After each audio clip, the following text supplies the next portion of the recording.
Kwa nini Yesu mara moja asiende straight au asiende kwa mara moja na kuwapatia hawa watumwa wake ujumbe ambao Mungu alimpatia, mpaka kutumia mtu pale aweze kupeleka ujumbe huo? Na hao watumwa ni wanani? Yes, kwa habari ya mstari wa kwanza katika kitabu hiki cha Ufunuo, ndio ni mstari ambao kama ulivyosema, huu ni utaratibu, kwa lugha nyingine ndo tunasema protocol.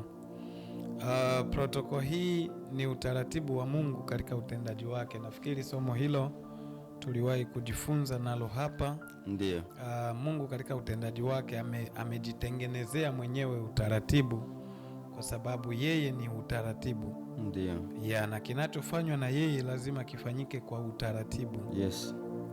Sasa jambo kwanza ambalo ninataka tuweze kuelewa ni kwamba Yesu baada ya kupaa bado ni Yesu huko mbinguni.